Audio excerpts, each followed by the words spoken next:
who are interested in publishing technology, system transitions, exploring new technology options, and helping with the transition from one, vendor partner to another. I have a background as a managing editor and editorial assistant, everything in the editorial office. I've worked with society journals as well as publisher-owned proprietary titles, funding bodies as well who are publishing their research and conducting peer review. And I am past president of International Society of Managing and Technical Editors, ISMTE. Very glad to be here and talk about editorial office of the future. Thank you so much, Sarah, Josephine, and Megan, for sharing your rich experience and backgrounds with the audience. I'm really excited to have this conversation with you. And to start with the conversation, I'd like to mention how we want to guide our conversation today. We've structured the discussion around 3 interconnected themes that together define what the editorial office of the future needs to look like. And then we'll wrap up with some forward-looking reflections from the panel. So to start with, we'd like to begin with the first theme, which is integrity and trust. As I mentioned in the opening, that in the current environment, we know that integrity checks are no longer occasional interventions. They're becoming embedded, ongoing editorial responsibilities. And we've had very thorough conversations on this with our panelists in the last webinar from a broader research integrity perspective, which focused on retractions and collaboration and policies. But today in this section, we'd like to explore specifically from the editorial office point of view, where judgment, accountability, and governance need to sit as the workflows scale and diversify. So let me start with you, Sarah.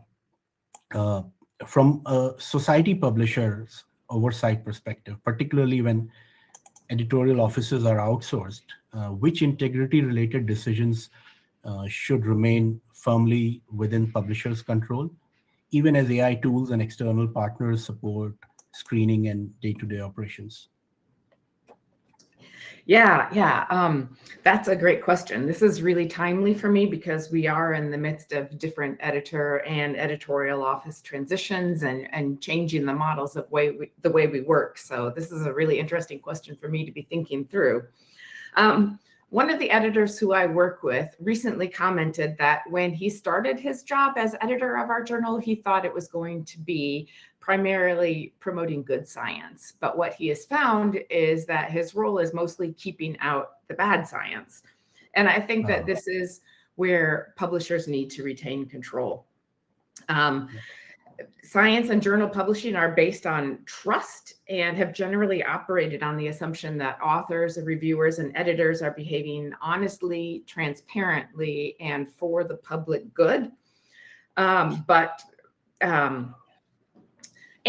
when we are publishing science that meets those expectations, the process is pretty straightforward and relatively easy in terms of time involved for the editorial office.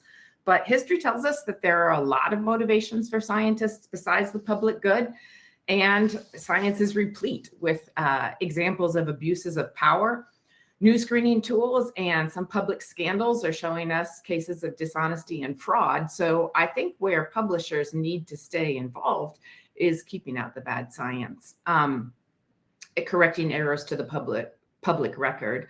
I think a publisher always needs to be involved when you're publishing retractions or expressions of concern.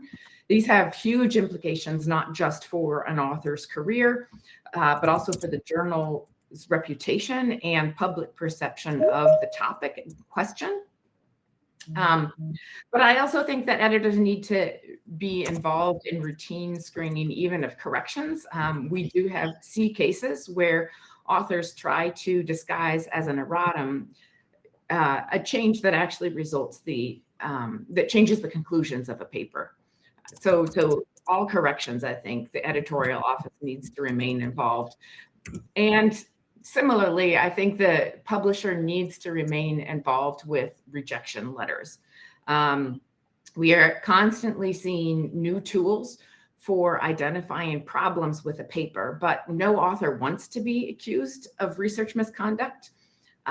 Your author community is your customer base, and you really need to be careful before you accuse them of research misconduct. So I think, well, and in addition, when research misconduct is uncovered, the journal's obligation sometimes is more than just don't publish the research. Sometimes it's also to contact the author's institution or their funder or other journals.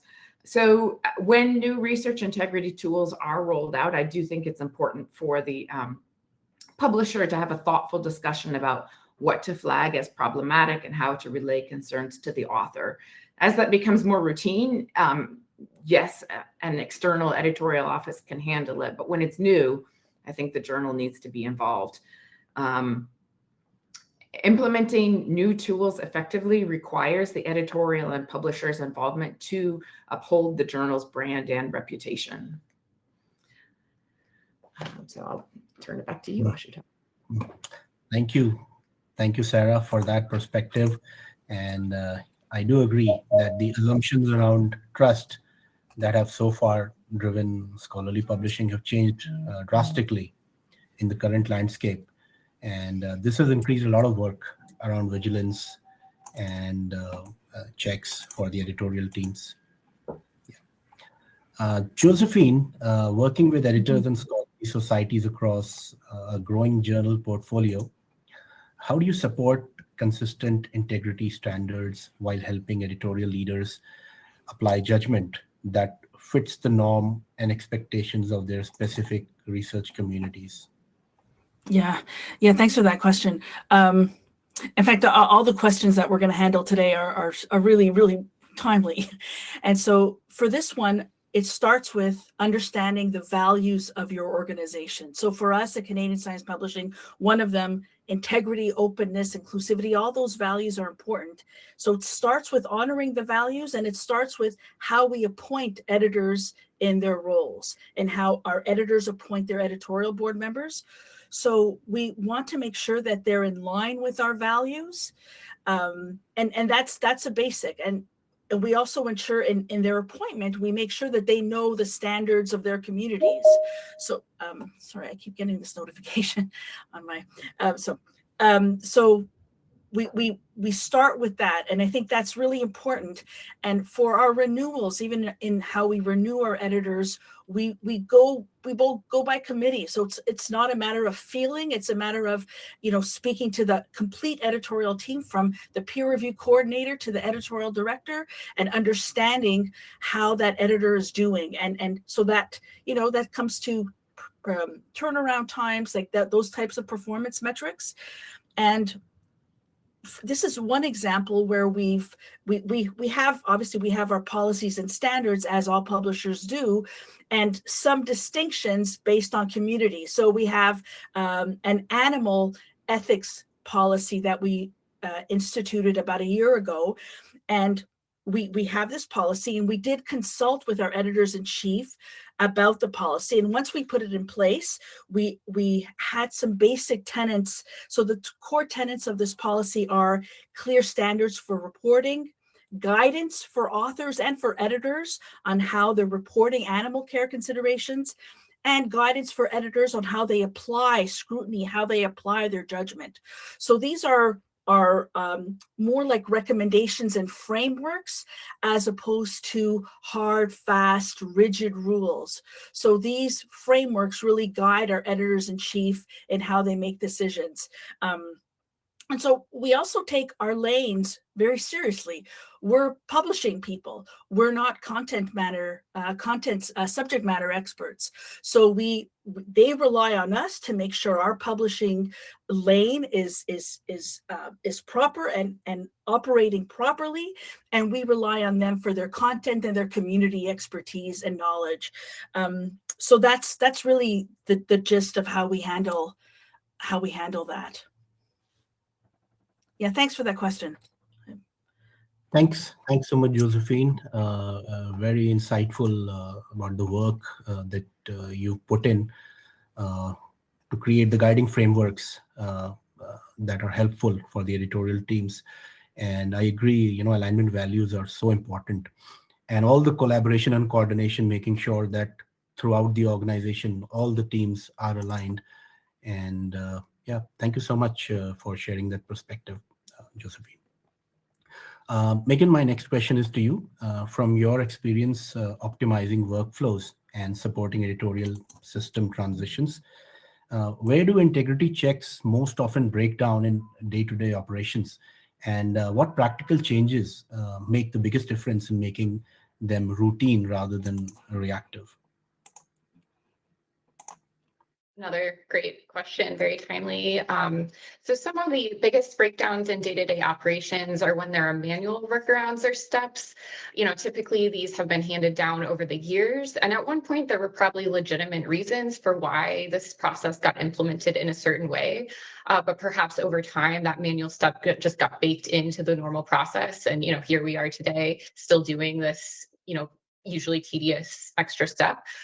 So this is just why it's a really good idea for journal teams to regularly take a look at your workflows, think through all the steps. Maybe there's a better way. Are there ways to to automate certain tasks, or even considering the timing of when a task is handled, when in the process is the best time to do this type of check? Can it be combined with another step? These are all really good questions, to ask as you're, considering your workflows and going through your process and procedures. And critically, does your submission system, which really is the background infrastructure, of your operations, does your submission system now have better tools to support the work you're trying to do? And, maybe there's features that you can turn on and get enabled that would help you, reduce that manual workaround, smooth things out a little bit. Another area where we see kind of a large time sink is when those checks or steps happen outside the submission system. Communications and data just get lost and buried in emails or spreadsheets. Especially if someone on the team has a unique way of handling a situation, and often they're the only person who knows how to do the exact thing that they have been doing sometimes for years. That information can get siloed and then potentially lost, for example, if that person leaves or something goes down. So I am a big proponent. I think managing editors, editorial teams are big proponents of this, but documentation, those process and procedures, it's really key. And it's not just having them written down, but it's that, again, regular review, just to make sure that things are up to date. And personally, I prefer some level of cross training. In most teams I've ever worked on, there's always been some level of like, okay, I know what this person over here is doing, and I know what this person over here is doing, and that way you can jump in. I mean, that's just practical from a coverage standpoint that lets someone go on vacation or be out for a little bit without losing step. And things aren't, dropped if someone has to step away. And if you already have all those processes documented, that's less of a burden for someone to step in when needed. So in terms of practical changes to address these issues, I mentioned, again, just regularly auditing your workflow and your process and procedures, reviewing every touch point. I've done this a lot. I know it can feel like a never-ending task because just when you get your process documented, your editor has a great idea and now a new thing needs to be added, or something new comes in, and so it feels like it never ends, and it really doesn't. It's really a living document. And so a recommendation that I find helpful is kind of breaking it down into chunks. Like you don't have to tackle the whole thing at one time. Maybe you do kind of a quarterly review or twice a year, and you kind of take it in chunks, and you're like, I'm going to do these couple sections now. And then, a couple months later, you're going to check over these couple sections. And that way you're still revisiting it often enough, but you're not having to sit there and, look at, these can be very extensive, lengthy documents. So you don't have to do it all at one time. And finally, points of transition are always a good time to revisit your workflows and process procedures. That could be like an editor-in-chief transition or even a staff transition. If you have someone new joining your team, fresh eyes, always very helpful for that, so why is this being done like this? And those are really good questions to ask. And, maybe it has to be done that way, but just even considering that question, it's important.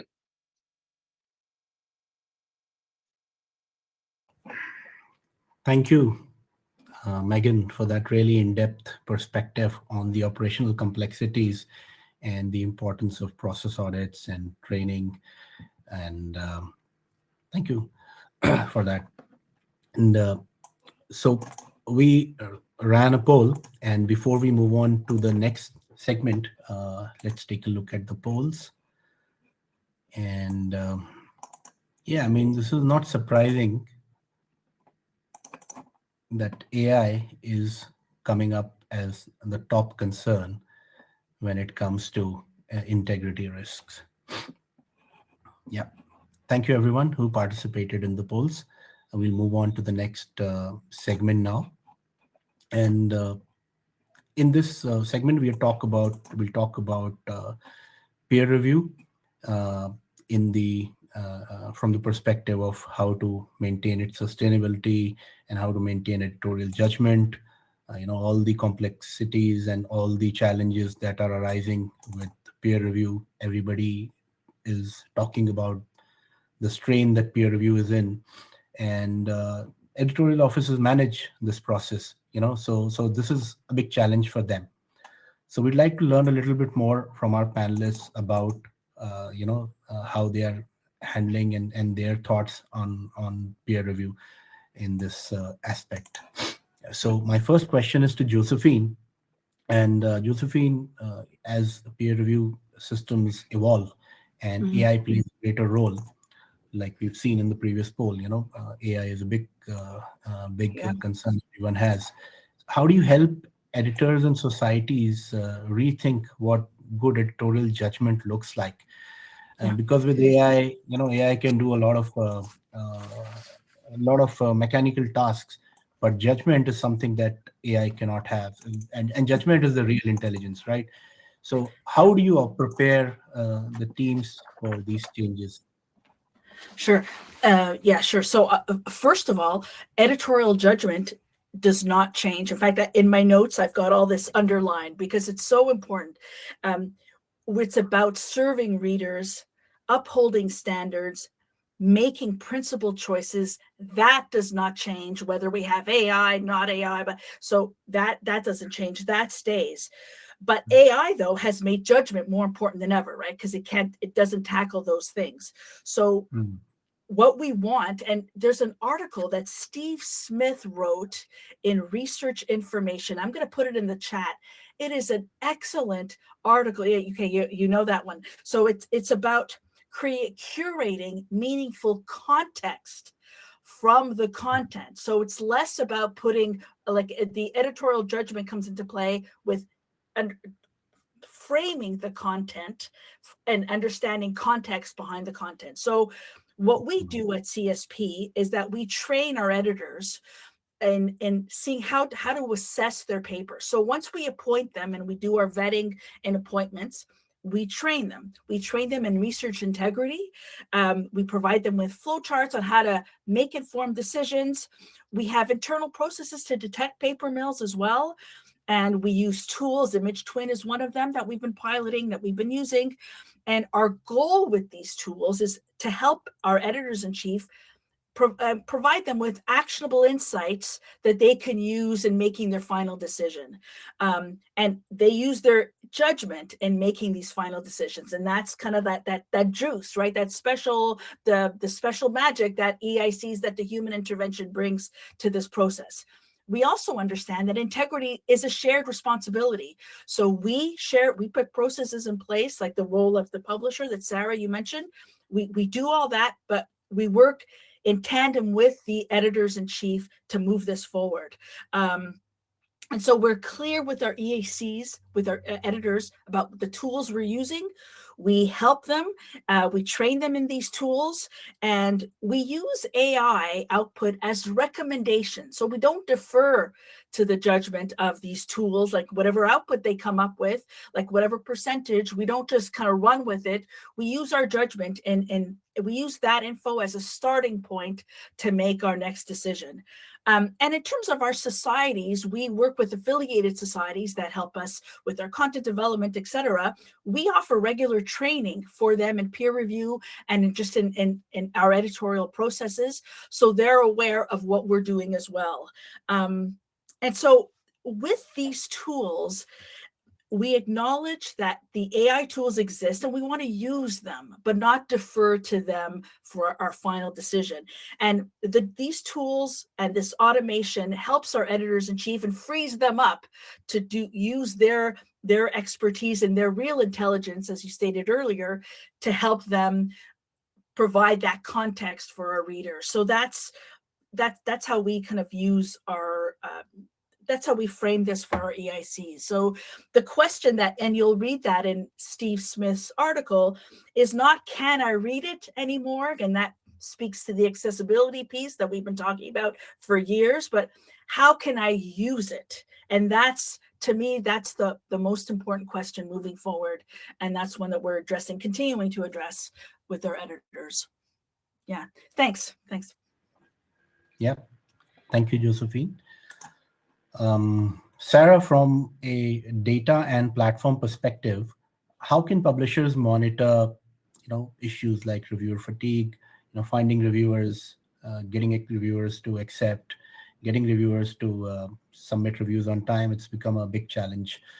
And so how do publishers monitor this and review quality and load distribution, when peer review operations are handled by external editorial teams, for example? Yeah, this is a great question. One, I don't have a lot of direct experience, but I'm about to need it because we are in the process of moving some of our editorial operations to an external team. So thank you for preparing me for this. And to be honest, I'm going to say that I actually think that reviewer fatigue is sort of a motivating factor in outsourcing editorial teams. Unfortunately, as the effort required to obtain well-written reviews grows, volunteers are less and less able to keep up with the workload and the demands of the job. And so outsourcing editorial teams, I think, is a direct result of editor and reviewer fatigue, as well as some other issues. And so I don't have transformational tools to address this, although we are seeing reviewers attempt to solve this with AI generated reviews and letters to the editor, which is interesting. It becomes a insight into what AI can and can't do. They're really good. AI generated reviews are really good at identifying typos and comparing articles to something else in that field, but they aren't very good at capturing the primary question that the article is about and addressing those issues. And they aren't good at seeing where the field is going, what's needed to move that particular scientific question forward. So right now, AI does not look like it's going to be one of the answers. There are new tools to identify potential reviewers, and I'm really curious to see how these work. Some of our volunteer editors use them. The historical feedback from our editors is that these review finder tools are really helpful when they're reviewing a manuscript outside their field. So when it's a well-connected researcher handling paper in their field, they can rely on personal favors and feelings to convince people to review a manuscript in ways that a review finder tool can't do.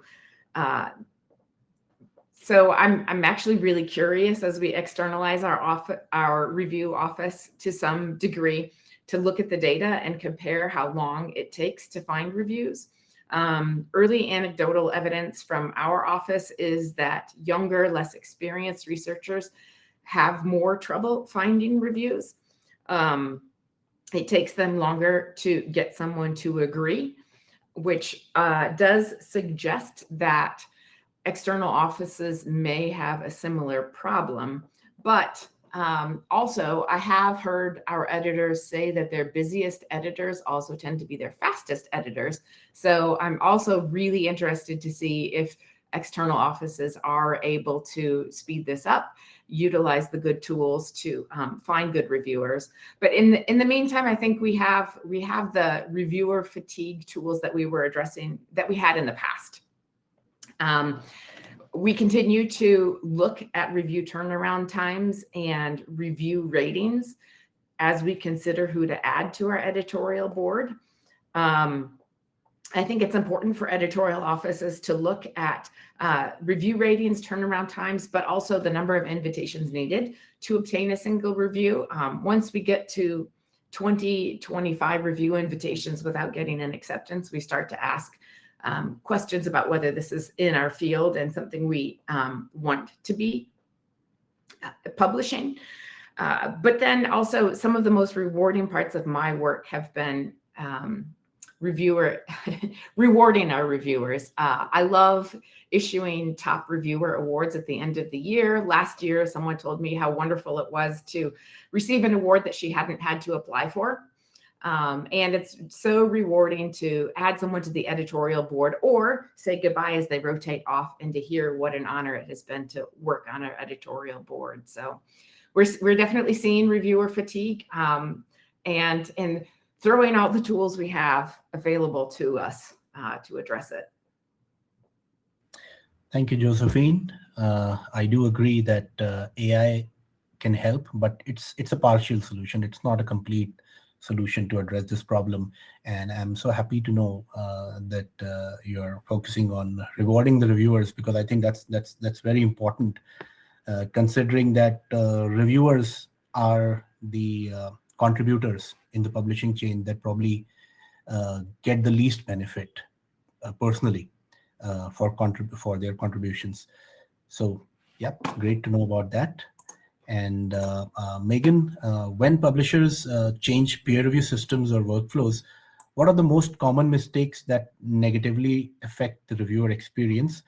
And what kind of design or training decisions can actually help reviewers engage more consistently? And this is very much related to what Sarah spoke about.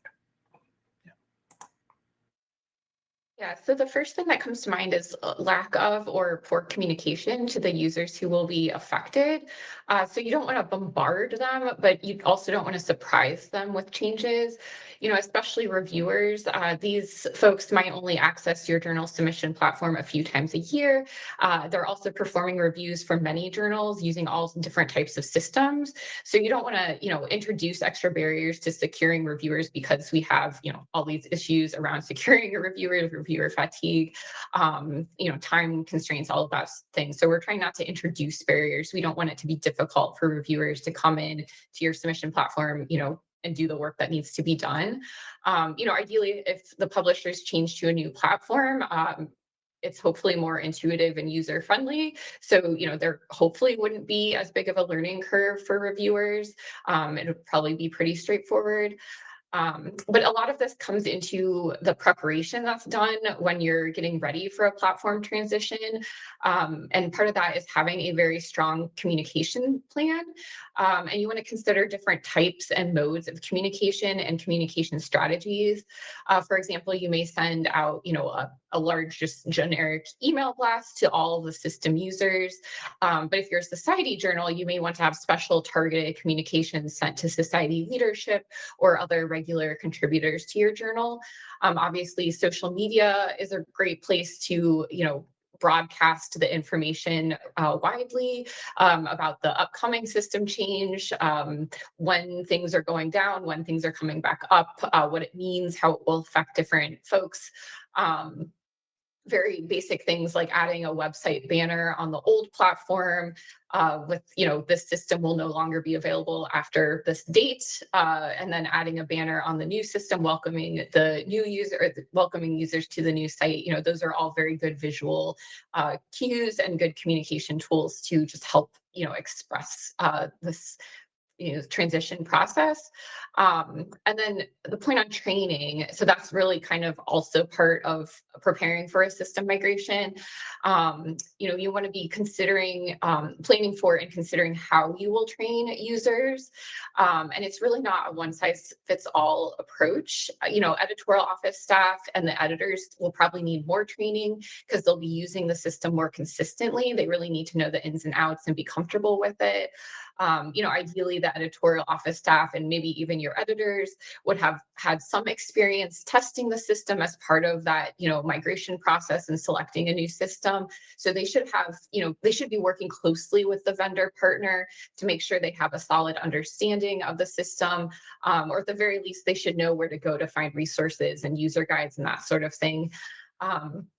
But then you also might want to tailor training to the specific user. For example, authors and reviewers, they have different needs. They'll be using the system in different ways. So it's good to have some tailored training for those different people who are coming into the system. And finally, everyone learns things differently. So it's really good to have a variety of training and learning resources available. So for example, you might want some written documentation like a one-pager or quick start guide that can be really helpful for authors, but you could consider having webinars or live drop-in kind of office hour sessions, recorded videos or other bite-sized training resources available. You just want to make sure it's basically all boils down to communication. Like you cannot communicate these sorts of big changes enough. And because there's always going to be someone who's like, oh, I didn't know about this. So the more you have those communication resources and training resources ready to go, the smoother the rollout and the transition will be. Thank you for so many insights packed into one response. Really helpful, I think, as a guidance for all our audiences who want to improve their peer review processes. We've looked at the poll, and maybe we can just go back to it once. Difficulty finding willing reviewers. That's the top concern when it comes to peer review. I would say also, apart from finding willing reviewers, finding the right reviewers for the manuscript is also a challenge. So thank you everyone who participated in the poll.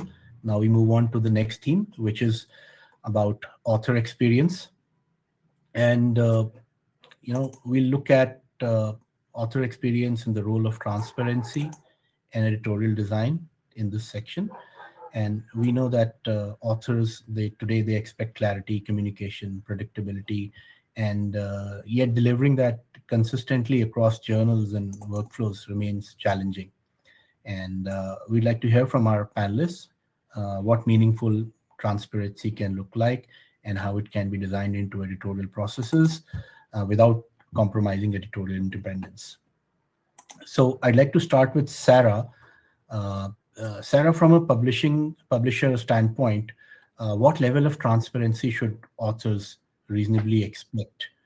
And how should publishers think about standardizing that experience across journals when editorial operations are distributed or outsourced, for example? You phrase this as a question of transparency, which in my mind implies a question of ethics. But I actually think to some extent it's a question of communication and consistency. That just for us to achieve consistent, clear communication is a big hurdle that we strive for and try to reach. We need our guide for authors to be consistent with our manuscript submission template, our instructions in the peer review site, the work the editorial office is doing in technical checks, our decision letters, and our emails to our authors, our peer reviewers' work, our editors' work, and it's different levels of editors working on the manuscript. We need that to be consistent with our typesetting and our copy editing. And so we need it from a large number of stakeholders. And as Megan has alluded to in an earlier question, there are a lot of times when change is introduced into the system, ideally, we're keeping all of that up to date with COPE guidance. With it, in our case, with nutrition journals, we're keeping it up to date with the International Committee of Medical Journal Editors. And every time they change their recommendations, we need to be looking at all of those elements. And then, of course, there are changes in the scientific field that we need to keep up to date with, and just daily experience from things that the editors have noticed. So we talk about transparency, but I just want to get clear and consistent communication across all those stakeholders, staying up to date with all of these different standard organizations. And that is enough for a full-time job for me. I do notice that our author's window into what a journal is almost exclusively templated communications, right? I think so much about marketing and try to craft these really slick marketing emails, but almost everything that an author sees from us is templated communication from our peer review systems. So where I want to progress is seeing more personalization. I think when our editors can personalize a rejection letter in particular, that goes a really long way. But I even like our editorial offices to be doing personalization. Templated, standardized feedback is really good in some regards, but it does run the risk of not being very specific. And I've had a number of experiences where I have to answer questions from authors about what our editors or editorial office meant, because they were using standardized feedback that just wasn't specific enough to the author. And so in that regard, consistency and personalization, I think, can go a long way for our authors. Thank you so much, Sarah. Really insightful. And I do agree that personalization really makes a difference when it comes to improving author experience or reviewer experience. Everybody looks for that personal touch, personal communication that speaks to them. And like Megan mentioned, I think editorial function, your job is so much about communication, and you can never under communicate, and probably it requires over communication to make sure everything is consistent.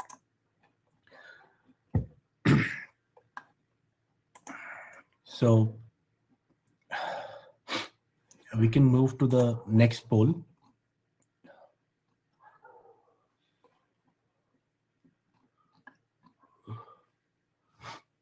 Wait, just a second.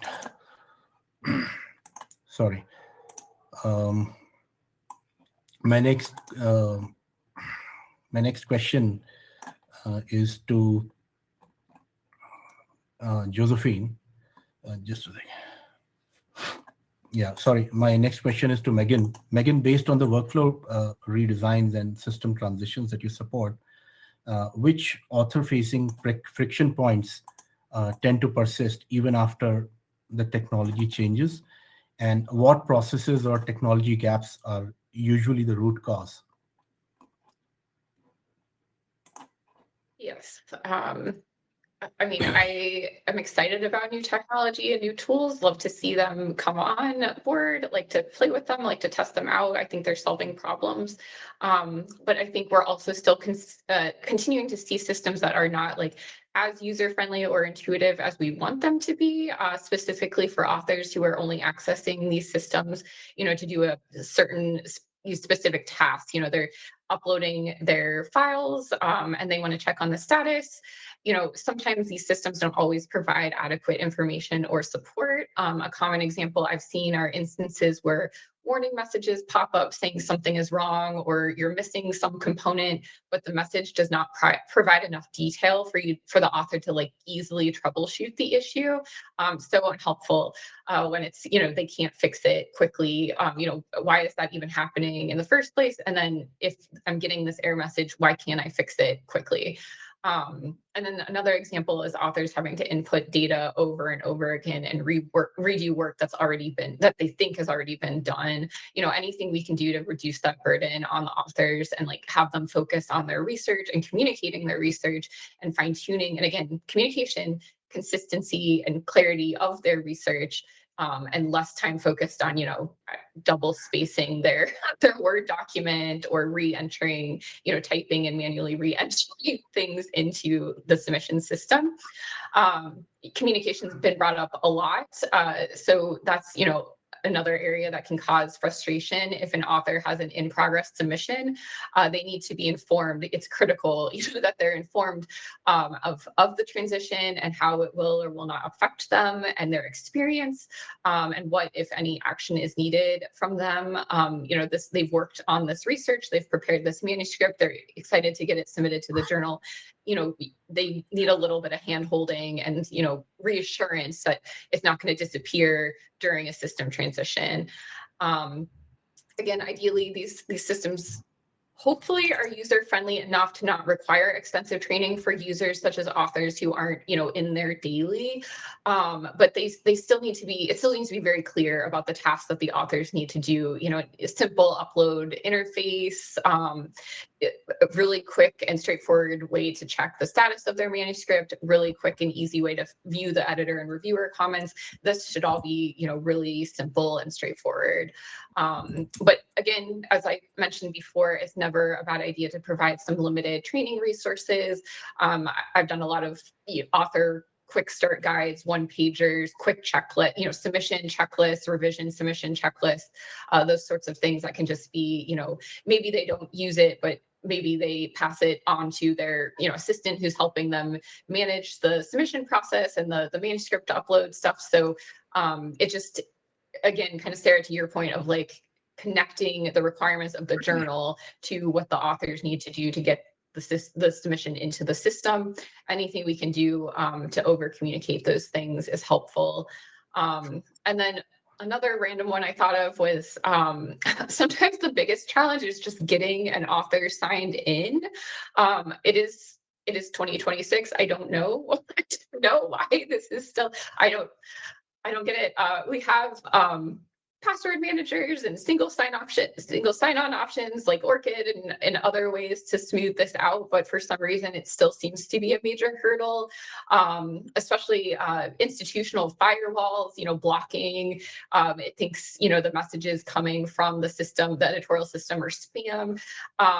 So email notifications are not coming through. That can get very frustrating from the author point of view, as well as from the editorial office, when you're like, well, I can see that the email was sent.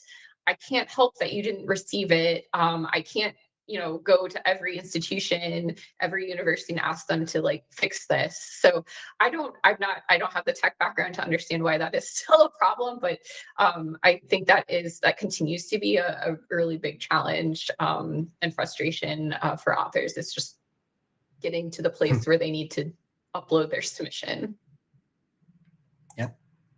Thank you. Thanks, Megan.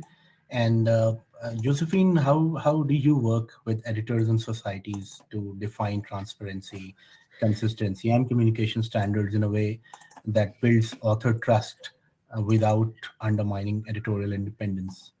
Sure. Well, a lot of what you said, Megan, applies to transparency and building trust. So clear communication along the way. What's the status of your paper? Having them easily find that.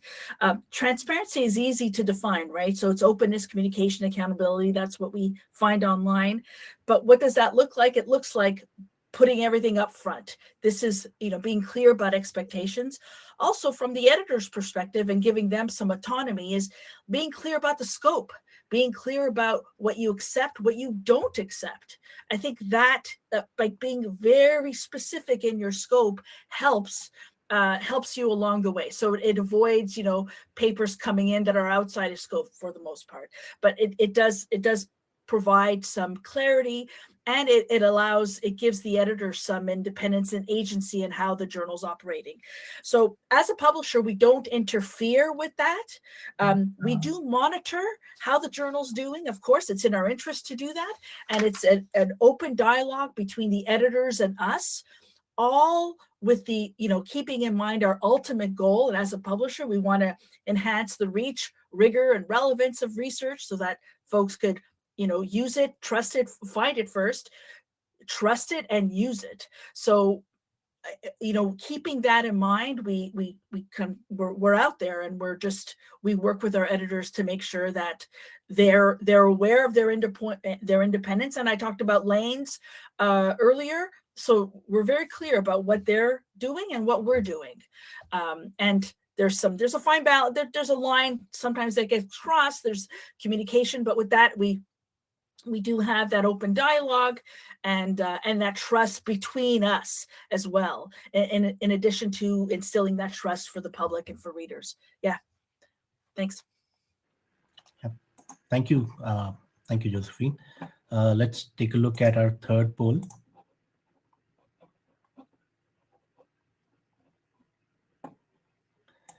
Yeah. Clear communication. I think we spoke a lot about communication, so this is not surprising at all. So now we'll quickly, we unfortunately, we are a little bit over time. So we'll quickly move on to the next section, where we're going to talk about the reflections on the editorial office of the future. And I'd like to ask each of our panelists one forward-looking question, something that looks beyond the immediate challenges and how editorial offices will fundamentally operate in the next decade. So I'll start with Sarah. And Sarah, what level of communication, consistency, transparency should authors expect reasonably by 2030? And how should publishers think about standardizing that experience across journals when editorial operations are distributed?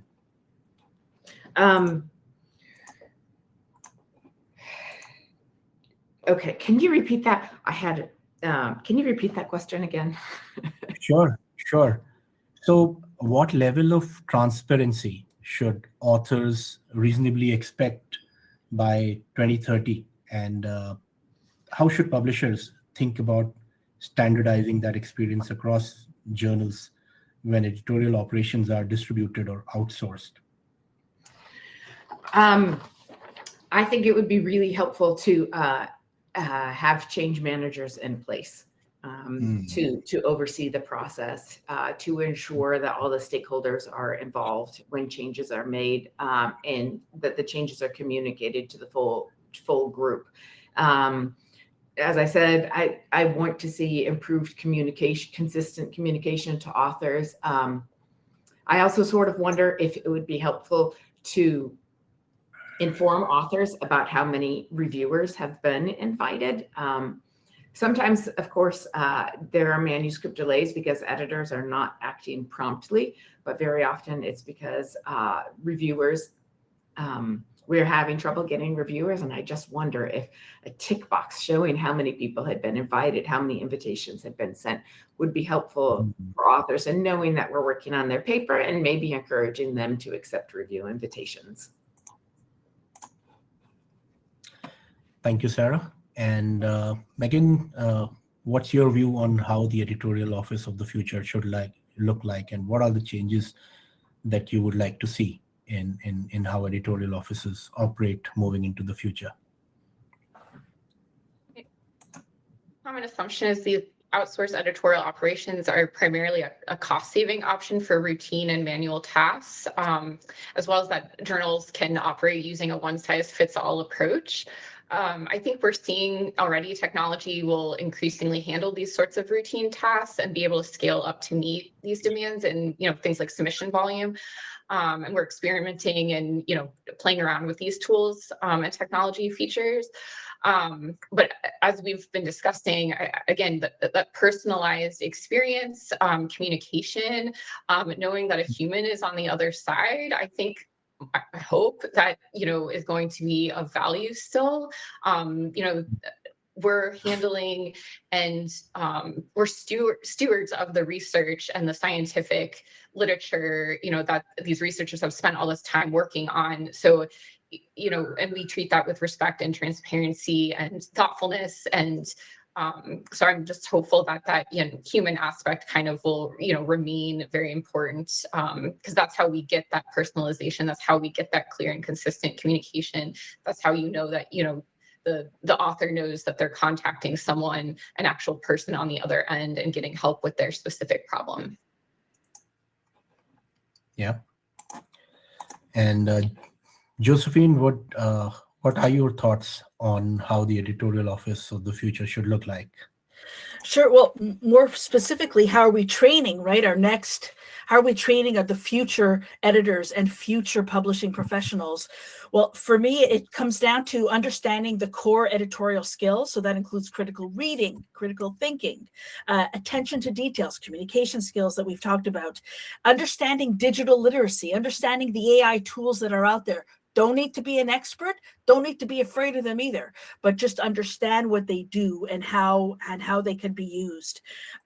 Business literacy, that's an important one. Understanding basic profit and loss statements, very, very important.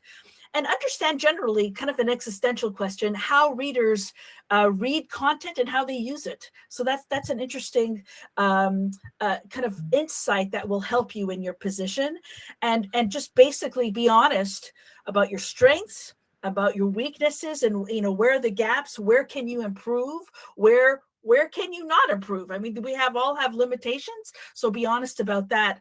For editors in particular, I think a key point is you're working with volunteers, so lead your volunteers, inspire them to think about their journals, inspire them to be ambassadors for their journals, understand the data behind your journals, and know your communities. I think the word silo should be banned. Hate that word. I think we don't work in silos, so understand how it's so interdependent. And so just kind of embrace that. And for both publishing professionals and editors, understand the concept of customer service. I think that's something that's embedded in everything we do.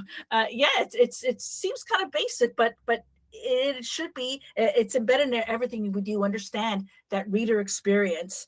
And last thing, understand the value of people who are at different career stages. We can learn from everyone at the various career stages they're at, from early career researchers, early career publishing professionals, to the most senior. So just be aware, just be mindful of that understanding and be open to learning. Yeah. I know I said that pretty quickly. I'm just acknowledge. I'm aware of time. Thanks. Yeah, no, thank you so much, Josephine, for that view. And I think it nicely sums up what we've been talking about. We've run out of time, so may not have time to do Q&A. What we can do is we can take questions and then send to the panelists later on. So please feel free to share your questions with us by email in case you have any unanswered question. I'm sorry we are not able to take questions, but thank you so much for a great discussion and for actively participating in the polls. And thank you, our panelists, for such thoughtful and candid insights, and for your engagement and for your perspective. And looking to 2030, the most resilient editorial offices will probably be those that move from being reactive to being anticipatory.